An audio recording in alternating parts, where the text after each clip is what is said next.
दुनिया करती है जिसे सलाम, वो है भारत का सैनिक महान। दुनिया करती है जिसे सलाम, वो है भारत का सैनिक महान। रणभूमि में दुश्मन को जो धूल चटाए, वो है भारत का जवान। सदियों तक अमर रहेगा तेरा बलिदान, मेरा शत शत नमन तुम तक पहुँचे, यही है मेरा अरमान। नमस्कार मित्रों, तो स्वागत है तमारू मारी यूट्यूब चैनल में ने आजना आ कारगिल दिवसनी तमने खूब खूब शुभेच्छाओं। तो बात करिए आजना कारगिल विजय दिवसनी के जेमा गद्दारी पर ईमानदारीनो विजय थयो। આપણે દર વર્ષે 26મી જુલાઈના દિવસે કારગિલ વિજય દિવસ તરીકે ઉજવીએ છીએ અને આ દિવસે કારગિલ યુદ્ધમાં શહીદ થયેલા સૈનિકોને શ્રદ્ધાંજલિ અર્પણ કરીએ છીએ। દર વર્ષે કારગિલ દિવસ શહીદ ભારતીય સૈનિકોને સન્માન આપવા માટે ઉજવવામાં આવે છે। દર વર્ષની જેમ આજના આ કારગિલ દિવસ પર ભારતના વડાપ્રધાન શહીદ થયેલા તમામ જવાનોને શ્રદ્ધાંજલિ આપે છે। આ વર્ષે પણ આપણા વડાપ્રધાન શ્રી માનનીય નરેન્દ્રભાઈ મોદી પણ કારગિલ યુદ્ધમાં શહીદ થયેલા આ વીરોને શ્રદ્ધાંજલિ અર્પણ કરવા માટે કારગિલ યુદ્ધ સ્મારક દ્રાસમાં ઉપસ્થિત થયા હતા અને તમામ જવાનોને ભાવભીની શ્રદ્ધાંજલિ આપી હતી। આજનો દિવસ આપણા ભારત દેશ માટે ખૂબ જ મહત્વપૂર્ણ દિવસ છે।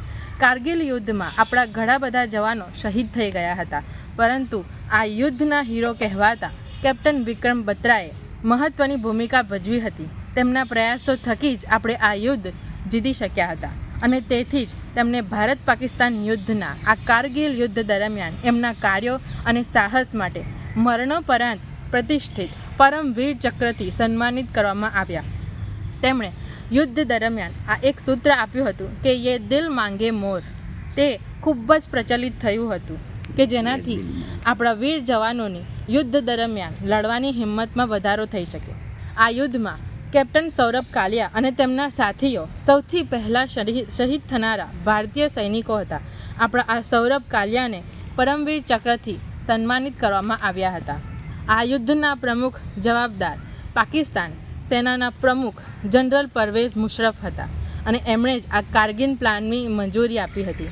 આ કારગિલ યુદ્ધની શરૂઆત 3 મે 1999 થઈ હતી, જ્યારે પાકિસ્તાની સેનાના 5000 સૈનિકોએ કારગિલની ઊંચી પહાડી પર કબજો કર્યો હતો અને જ્યારે આ વાતની ખબર પડી ત્યારે આપણા ભારતીય સેનાના કેપ્ટન સૌરભ કાલિયા પણ 5 જવાનો સાથે રવાના થયા, પણ પાકિસ્તાની સેનામાં સૈનિકોની સંખ્યા વધારે હોવાથી એમને પકડી લેવામાં આવ્યા અને એમની સાથે માનવતાથી પણ ખરાબ હદો પાર કરતા એમની આંખો ખેંચી લીધી અને સિગરેટથી એમને ડામ આપવામાં આવ્યા અને એમના કાનમાં ગરમ સળિયા પણ નાખવામાં આવ્યા અને આવી રીતે असहनीय दर्द सहन करता करता अपना कैप्टन सौरभ कालिया वीरगति प्राप्त थया। पाकिस्तानी घूसणखोरों कारगिल द्रास सेंटर ने मुक्त करावा माटे अपनी भारतीय सेनाए ऑपरेशन विजय चलाव्યું। आ युद्ध में लगभग 2 लाख सैनिकों भाग लीधो हतो। कैप्टन योगेंद्र सिंह यादव, कैप्टन विक्रम बत्रा, लेफ्टनન્ટ मनोज कुमार पांडे અને આવા અનેક શૂરવીરોએ પાકિસ્તાની સેનાને હાર માનવા પર મજબૂર કરી દીધા।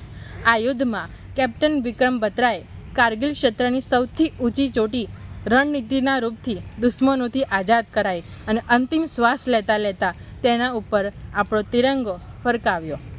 साथे साथे कैप्टन योगेंद्र सिंह यादव के जेना शरीर पर 15 गोळीओ पण वागी हती तो पण तेमणे हिम्मत न हारी अने पाकिस्तानी सेना पर हुमलो करता रह्या अने केटलाय सैनिकोनी मौत थई। तेथी आ साहसना माटे तेमणे सौथी ओછી उंमरमां सर्वोच्च वीरता पुरस्कार परमवीर चक्रથી સન્માનિત કરવામાં આવ્યા।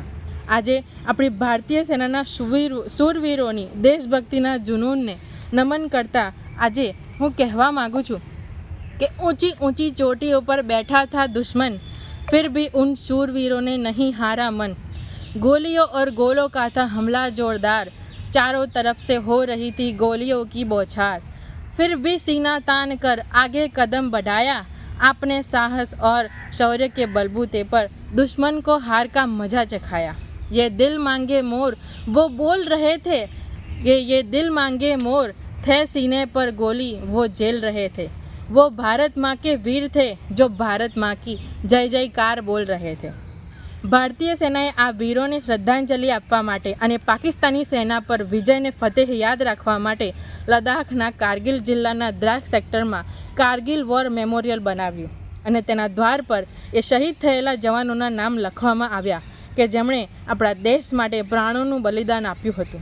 અને હું કહેવા માગું છું કે જબ ભી આँख ખોલે તો ધરતી हिंदुस्तान की हो, जब भी आँख खुले धरती हिंदुस्तान की हो, जब आँखें बंद हो तो याद हिंदुस्तान की हो, जब हम मर भी जाए तो कोई गम नहीं, लेकिन मरते वक्त मिट्टी हिंदुस्तान की हो। जय हिंद, जय भारत। અને મારા તમામ શહીદ વીરોને મારા તરફથી કોટી કોટી પ્રણામ।